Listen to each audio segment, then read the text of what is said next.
Servus, Glück auf und herzlich willkommen zu einem weiteren FC Bayern Talk, beziehungsweise FC Bayern Spielanalyse zum DFB-Pokal Viertelfinale, wo wir leider ausgeschieden sind. Ja, ist kurz nach dem Spiel. Eigentlich würde ich sagen, unglücklicher kann man eigentlich nicht ausscheiden. Durch den Sonntagsschuss das 1-1 gekriegt, durch einen Elfmeter in der letzten Minute das 2-1 und ausgeschieden. Auf der anderen Seite, ja, das ist ein K.O.-Spiel und dann kann man sich nicht irgendwie die letzten 20 Minuten auf dem 1-1 ausruhen. Ja. Von daher haben wir es uns am Ende des Tages selber zuzuschreiben. Ja, fangen wir mal chronologisch an, würde ich sagen. Erste Halbzeit, der Anfang war zäh, muss man ganz klar so sagen, aber von beiden Seiten eigentlich. Freiburg hat eigentlich gar nichts getan fürs Spiel, hat sich nur hinten reingestellt. Hat versucht, da mit schnellen Gegenstößen bzw. Kontern irgendwie mit einem langen Ball tropfen lassen, irgendwie was zu erreichen, was auch gar nicht geklappt hat. Also Freiburg war so harmlos wie, ja, keine Ahnung. Ich habe nicht wirklich Chancen von Freiburg gesehen, abgesehen von irgendwie 2 Kopfballrückgaben. Ja, dann der Sonntagsschuss und der Elfmeter, das war alles. Fairerweise muss man sagen, dass wir jetzt auch nicht die 100%igen hatten. Wir hatten aber viele Halbchancen, die wir einfach nicht vernünftig zu Ende gespielt haben. Was aber auch ein paar Gründe hat. Aber ansonsten, erste Halbzeit war es echt okay. Von unserer Seite fand ich. Wie gesagt, das 1-1 war unglücklich. Dann gerade zweite Halbzeit haben wir starke 20 Minuten gehabt, ja. Also dann kam die Auswechslung, also bis zur 70. Minute haben wir Freiburg echt hinten reingedrückt. Und das Tor lag in der Luft. Ja, man hat eigentlich nur darauf gewartet, dass es fällt. Dann kamen die ersten Auswechslungen und dann war es dahin. Ja, danach haben wir nicht mehr den Zugriff gekriegt aufs Spiel in der Offensive. Keinerlei Anspielstation mehr, keinerlei Chancen kreiert. Das hat auch eine ganz einfache, ganz einfachen Grund. Das ist, weil man Choupo ausgewechselt hat. Ja. Das können wir gleich so benennen, wie es ist. Choupo war, auch wenn er jetzt nicht den Sahnetag hatte, was Torchancen und so anbelangt, aber Choupo war das Verbindungsstück. Ja. Er hat sich immer wieder fallen lassen, hat den Ball angenommen, hat ihn tropfen lassen, hat ihn verteilt. War der Punkt, der Anspielpunkt davor. Ja. Müller hast du halt gar nicht gesehen. Ja. Warum Müller weiterhin auf dem Platz war, weiß ich nicht. Es war heute einfach kein Spiel für Müller. Wenn da eine Mannschaft mit 2 Viererketten steht, da ist kein Raum für einen Raumdeuter. Da findet auch ein Raumdeuter wie Müller nichts. Ja. Und ich meine, wir wissen alle, was ein Müller in Kombinationsspiel kann. Das hat er heute wieder 2-3 Mal gezeigt. Nämlich nichts. Ja. Das ist aber auch jetzt nicht irgendwie was Neues oder sonst was. Das weiß man bei Müller. Ja, da ist der Müller nicht für geboren, ne? Um da irgendwie schnell einen Doppelpass oder sonst was zu spielen. Wenn man dann schon Musiala reinbringt, was natürlich der richtige Schachzug war, dann sollte man ihn auf die 10er-Position bringen, dann sollte Müller auswechseln. Ja. Da muss ich mal ganz klar so sagen, dass Musiala ist komplett verpufft, dass er dann noch den Elfer da verschuldet. Passt dann zur Gesamtlage, würde ich sagen. Natürlich kannst du nicht so im 16er irgendwie da rumhampeln, ja, das muss man mal ganz klar so sagen. Ja, der Ball geht erst am Körper, dann am Arm, aber ja, wenn du da so rumhampelst im 16er, dich in einen Schuss wirfst, was völlig überflüssig war, ja, er hat's ja auch sofort geschnallt, ja, da muss man sich nicht wundern. Ja, I don't know. Weiß ich nicht. Weiß ich nicht, warum man das tut. Ich habe da keine Erklärung für, Leute. Keine Ahnung. Vielleicht erfahren wir es morgen irgendwie, wenn er sich zum Interview traut oder was. Ich weiß es nicht. Warum man sich da so im 16er da rumhüpft. I don't know. Ohne jetzt das an Musiala festmachen zu wollen, wa? Wir haben zu Hause gespielt. Du musst halt einfach das 2. und 3. Tor machen. Ja. Und da waren wir nicht in der Lage zu. Wir haben keinerlei Ideen gehabt, dann ab der 70. Minute. Vorher war es ganz gut. Sané war viel aktiv. Sané ab der 70. Minute war tot, war einfach nicht mehr vorhanden. Weiß ich nicht, ob keine Kraft mehr da war oder kein Bock auf der rechten Seite. Ich weiß es nicht. Ich kann es euch nicht erklären. Vorher war Sané bärenstark. Gerade erste Halbzeit war er mit der beste Mann auf dem Platz. Ja, wie gesagt, die Auswechslungen haben es dann echt zerrissen. Ne? Ansonsten haben wir ein relativ gutes Spiel gemacht gegen schweren Gegner, beziehungsweise gegen, ja, da wo wir schon die ganze Saison gegen Probleme haben. Wir tun uns gegen Freiburg die letzten Spiele immer schwer. Das muss man auch mal ganz klar so sagen. Und heute gegen diese 2 Viererketten, ja, haben wir uns super schwer getan. Und sind heute einfach wirklich unglücklich ausgeschieden. Also ich kann es nicht anders sagen. Nochmal durch einen Sonntagsschuss, ja, wo Coman entweder den Ball nicht richtig trifft. Ansonsten kann man es natürlich auch kritisieren in der Situation, muss den Ball halt einfach rauspölen und nicht irgendwie halbherzig in die Mitte spielen. Aber so ein Ding muss er natürlich dann auch erstmal machen. Und dann durch den Elfmeter, ja, was ein berechtigter Elfer war, aus meiner Sicht. Wie gesagt, man kann nicht so durch den Strafraum springen, das geht nicht. Das wird halt gewertet als Körperfläche vergrößern und ja, dass dann überhaupt nochmal angepfiffen wurde. I don't know, wie soll man das anders jetzt aufarbeiten? Wie gesagt, es war jetzt nicht so, dass wir die schlechtere Mannschaft waren oder sonst was. Wir haben uns halt einfach zu wenig Chancen erspielt und zu wenig Tore gemacht.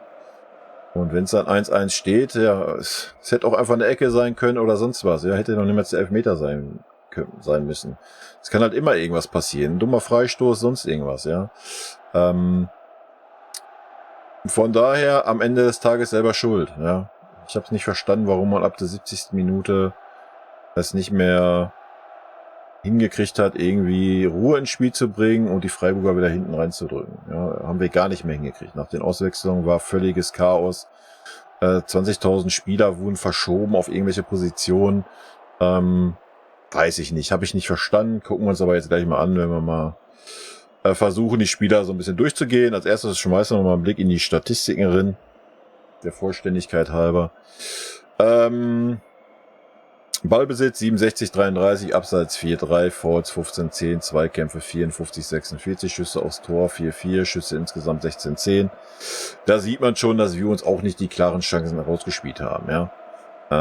Ja, unsere Schüsse waren auf jeden Fall einen Tacken gefährlicher wie die Freiburger Rückgaben, würde ich behaupten. 9:1 Ecken, sagt auch ein klares Verhältnis, genauso wie gewonnene Zweikämpfe und Ballbesitz. Und Flanken 13-7, angekommene Pässe 534 zu 215. Ja, das spricht schon eine klare Sprache und ja. Aber am Ende ist Fußball ein Ergebnissport und irgendwelche Statistiken oder ob wir die bessere Mannschaft waren, was wir jetzt auch nicht so überragend war, weil wir uns, wie gesagt, nicht genug Torchancen, klare Torchancen rausgespielt haben. Aber selbst hätten wir uns jetzt 20 klare Torchancen rausgespielt und wären so ausgeschieden, es interessiert in einer Woche keinen mehr. Ja. Du siehst das nackte Ergebnis, wir sind ausgeschieden und Punkt. Aber alles andere interessiert halt nicht mehr. Fußball ist am Ende des Tages halt ein Ergebnissport. So, Schüsse insgesamt. Müller 2, Upa 1, Chupu 1, Torschussvorlagen, Kimmich 1, gewonnene Zweikämpfe, Sané 10, Cancelo 9, De Ligt 8, Ballkontakte, De Ligt 114, Upa 109, Cancelo 102. Gefoult wurden, schenken wir uns. Ja, gehen wir rein. Also Sommer, hat nicht wirklich was zu tun gehabt, kann sich nicht zu Schulden kommen lassen. Ja, den Sonntagsschuss konnte er nicht halten, da ist er einfach locker 10 oder 20 Zentimeter zu klein für gewesen. Den Elfmeter, ja, ist ein Elfmeter. Hat er die richtige Ecke, hält er den wahrscheinlich, weil der war jetzt nicht irgendwie so weit in die Ecke geschossen. War die falsche Ecke, will ich eine Note 3 geben. Cancelo hat viel Licht gehabt, aber auch ein bisschen Schatten, wie ich fand. Von daher würde ich ihm auch nur eine 3 geben. Ja, teilweise war es ein bisschen überheblich, wie ich fand, so 1, 2 Aktionen. War bemüht, hat auch gute Aktionen gehabt, keine Frage. Aber hat auch ein bisschen ein paar schlechte Aktionen gehabt, auch gerade nach hinten hin dann so. Aber gerade erste Halbzeit war er echt stark und ein Aktivposten. Das muss man mal ganz klar sagen, ja. Aber umso länger das Spiel ging, umso weniger Einfluss hatte er irgendwie, ja. Was dann vielleicht auch mit den ganzen Einwechslungen zu tun hatte. Also Gnabry und er haben so gar nicht harmoniert. Aber zum Gnabry kommen wir noch. Opa, ja, Opa, Pavard und De Ligt waren für mich heute stark. Alle drei würde ich eine gute 3 geben. Geben wir Opa eine 2, weil er das Tor gemacht hat. Die gelbe Karte für den Opa, die gelbe Karte für Pavard sind für mich absolute witzgelbe Karten. Der Opa hat ihn gar nicht berührt, der ist über seine eigenen Füße gestolpert, hat die gelbe Karte gesehen. Beim Pavard bei der Aktion genau dasselbe, total lächerliche Karte. Ja, davor gab es 1, 2 Aktionen, wo Pavard hätte gelb sehen können, von daher kann ich das dann so schon nachvollziehen, aber die gelbe von Opa war absoluter Witz. Pavard hat's gut gemacht, wie ich fand. De Ligt auch. Opa hat wieder viele Bälle. Gerade De Ligt war erste Halbzeit richtig stark. Wir haben ja dann auch teilweise so Nagelsmann-Taktik gespielt. Wir waren ja dann irgendwie auf Dreierkette. Auch erste Halbzeit schon teilweise. Ein Cancelo war irgendwie, weiß ich nicht, überall und nirgends. Aber das war nicht wirklich eine richtige Viererkette. Haben wir heute aber auch nicht wirklich gebraucht gegen Freiburg. Da hätte es auch 2 Innenverteidiger hinten haben können, was ja teilweise dann auch so war. Weil offensiv war das halt 0 von Freiburg. Aber haben trotzdem 2 Tore gemacht. Ja. Müller, ja, es war heute kein Müller-Spiel. Ja. Das muss man einfach so sehen. Ich meine, klar, erste Halbzeit war es noch so ein bisschen so, da haben wir noch ab und wann die Räume gehabt, weil wir dann einfach auch sehr guten tiefen Pass gespielt haben. Da hat man schon so die Tuchel-Handschrift gesehen, ja, viele Pässe in die Tiefe. Nicht immer nur Kombination, sondern schön die Pässe in die Tiefe. Da hat auch gerade Cancelo einen super guten Pass gespielt. Ja, aber den Raum hatten wir in der zweiten Halbzeit nicht mehr, weil Freiburg einfach nochmal 20 Meter tiefer stand. Ja. Und dann war das Ding durch für Müller. Dann hättest du Müller auswechseln können. Das ist kein Müller-Spiel, wenn 2 Viererketten am eigenen 16er stehen.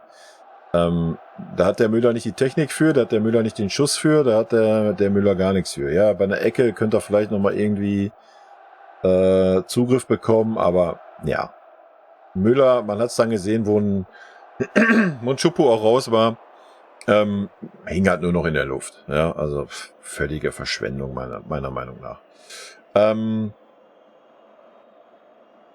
Note würde ich Ihnen eine schlechte 3 geben.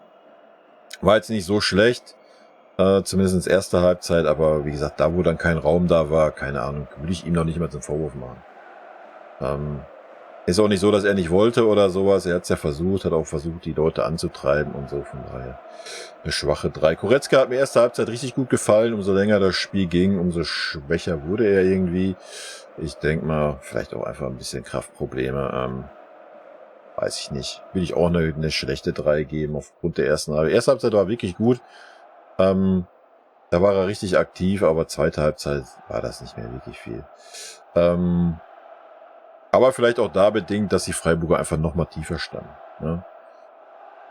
Coman kannst du ungefähr dasselbe sagen. Im Großen und Ganzen war Coman heute nicht ganz so stark. Lag natürlich aber auch einfach daran, dass wir schon mal jemand sagte, nicht mehr die Räume hatten. Ne? Ja. Wenn das Außenspieler immer auf 3 Spieler drauf zuläufst, die super tief hinten drin stehen, ja, was willst du da machen? Aber auch schon erste Halbzeit waren Coman ganz viele Fehlpässe am Anfang, konnte sich kaum durchsetzen auf seiner Seite. I don't know, warum wieder umgestellt wurde. Warum Coman wieder rechts war und Sané links, obwohl es andersrum letzte Mal super funktioniert hat gegen Dortmund. Weiß ich nicht. Sané hat es nicht beeinträchtigt. Sané war bärenstark erste Halbzeit. Auch ein Kimmich war wirklich stark, muss ich sagen. Ja, zumindest so 70 Minuten lang war er wirklich gut. Hat mir zumindest gut gefallen. Ich habe nicht viele Fehler gesehen. Auch die Ecken waren einigermaßen gefährlich, aber auch schon gegen Dortmund waren die immer einigermaßen gefährlich. Auf den Elfmeterpunkt gezogen. Obwohl man heute bei 9 Ecken irgendwann hätte auch nochmal, auch wenn wir ein Eckentor gemacht haben natürlich, was auch streitbar war, ja, um da vielleicht mal drauf, ganz kurz darauf einzugehen, von Opa. Er hat die Arme schon auf den Schultern gehabt, aber ist jetzt nicht so, dass er sich da jetzt groß abgestützt hat oder so, ja. Der andere Typ vorher hin und her geschoben. Aber klar, wenn der Schiri das abpfeift, pfeift das ab, ja, da kannst du dich nicht beschweren. Die Hände haben da halt einfach nichts zu suchen. Da haben wir ein bisschen Glück gehabt, muss man fairerweise auch sagen. Und ja, ansonsten war Kimmich recht stark. war auch ein gutes, wirklich seit langer Zeit mal wieder ein gutes Zusammenspiel mit Goretzka. Dass auch mal beide teilweise auf der Doppel-6 waren und mal nebeneinander und sich unterstützt haben, wenn der eine zugestellt war, dass der andere anspielbereit war. Dass es auch so ein bisschen auf einer Höhe war und dann war auch selbst mal ein Kimmich vor Goretzka. Goretzka war ein bisschen defensiver. Das hat mir wirklich sehr gut gefallen. Das haben wir lange nicht gesehen. Aber das war dann zweite Halbzeit gar nicht mehr zu sehen. Ja? Und wie gesagt, ab der 70. Ja, war von Goretzka wurde dann ausgewechselt. Von Kimmich war halt dann aber auch nicht mehr viel zu sehen. Dann war wieder so ein bisschen wild irgendwie. Dann hat er sich auch wieder einmal fallen lassen da an der Außenlinie. Da hat er Glück gehabt, dass es gepfiffen wurde. Pfeift auch nicht jeder Schiri. Also das war dann wieder so der schwache Kimmich. Aber so die ersten 70 Minuten fand ich den Kimmich echt stark. Aber wird auch Zeit, dass er langsam eine Leistungssteigerung zeigt. Kimmich würde ich da eine 3 geben. Sané würde ich heute eine 2 geben. War für mich der auffälligste Spieler. Über das ganze Spiel gesehen war er der auffälligste Spieler. Erste Halbzeit war er super auffällig mit Cancelo zusammen. Ja, und auch unsere Innenverteidiger, die waren sowieso die ganze Zeit souverän, wie ich fand. Sané würde ich eine 2 geben. Choupo würde ich eine 3 geben. Ich habe Choupo nicht so schlecht gesehen, wie die Kommentatoren ihn geredet haben. Weil wie ich schon sagte, Choupo war so ein bisschen das Bindeglied heute. Ja, war ganz oft 10 Meter in der Freiburger Hälfte, wo er schon den Ball angenommen hat. Ja? Oder ihn hat mal tropfen lassen, dann den Raum gerissen hat und dass Müller durchstarten konnte oder dass auch Goretzka in die Spitze gegangen ist. Hat ein, zwei Mal den Ball auch super angenommen und hat sich gedreht und hat ein paar Meter gemacht, hat den wieder verteilt. Hat heute nicht die klaren, hat einen Schuss gehabt aufs Tor, hat heute nicht die klaren Torchancen gehabt, aber die hatten wir sowieso nicht. Ja, aber hat meines Erachtens nach ein wirklich gutes Spiel gemacht. Und man hat es erst dann richtig gesehen, wo er ausgewechselt wurde. Ja. Muss man mal ganz klar so sagen. Kimmich und Goretzka, weiß ich gar nicht, habe ich die benotet. Goretzka würde ich eine 3 geben, Kimmich würde ich heute eine 3 plus geben. Ja, wenn nicht schon eine 2. War wirklich ein gutes Spiel, so die ersten 70 Minuten, muss man auch mal sagen. Die Einwechslungen, Musiala für Choupo-Moting, habe ich nicht gefühlt. Schon bei der Auswechslung habe ich das nicht gefühlt. Ich hätte mir gewünscht, dass man Müller rausnimmt. Habe ich gerade schon gesagt, warum ich das so sehe, weil Müller, wenn der Gegner so tief steht, wie er stand, ist Müller halt einfach fehl am Platz. Ne? Und Musiala auf der 10, auf die er nicht spielen durfte. Ich weiß nicht, was er gespielt hat. Teilweise die 8, dann irgendwie halb links oder so ein Scheiß. Völlig verschenkt, gerade gegen eine Mannschaft, die Mitte dicht macht. Ja, dann stell doch den Spieler, der den Magneten im Fuß hat, dahin. Der kann doch da was machen. Anstatt Müller oder später dann Mané. Nein. Habe ich nicht verstanden. Ist auf jeden Fall Verbesserungspotenzial vorhanden, würde ich sagen. Aber ich denke, ein Choupo wird es nicht leicht haben unterm Tuchel. So standingmäßig. Habe ich so ein Gefühl. Ich weiß nicht warum. Lassen wir uns mal überraschen, was da so in Zukunft passiert. Ja, Musiala war super unauffällig. Ja, hat ein, zwei Mal einen Ball gut gekriegt, gut verteilt. Aber ansonsten war von ihm gar nichts zu sehen und hat den Elfmeter verursacht. Ja, was völlig unnötig war in dieser Situation, da überhaupt so in den Ball reinzuspringen. Ja, I don't know. Weiß ich nicht. Aber gut, passiert halt, ja, passiert den Besten. Note bei 64. Minute schenken wir uns. Mané 10 Minuten oder 15 Minuten auf dem Platz. Ja, undankbar, weil, wie gesagt, wir hatten ab der 70. schon keinen Zugriff mehr, dass wir nochmal irgendwie gefährlich oder strukturiert nach vorne gespielt hätten. War halt einfach nicht mehr vorhanden. Ja? Muss man ganz klar so sagen. Freiburg ist wieder ein Stück weiter rausgerückt, beziehungsweise haben wir es gar nicht mehr geschafft, sie hinten reinzudrücken. Gnabry, die Auswechslung ist auch komplett verpufft. Ja, wo er reinkam, so die ersten 5 Minuten waren okay. Da hat er ein bisschen Gas gegeben, hat 2 Läufe gehabt. Danach war es das wieder. Danach war es wieder, Gnabry ist auf dem Platz, aber out of order. I don't know why, weiß ich nicht, aber auch da muss man bedenken, dass die ganze Mannschaft keinen Zugriff mehr nach vorne gekriegt hat. Ja. Punkt. Wir haben keinerlei Ideen mehr gehabt. Aber, ja, weiß ich nicht. Soll man dann Gnabry da irgendwie eine Schuld geben, dass er nicht irgendwie mal eine vernünftige Einzelaktion macht, weiß ich nicht.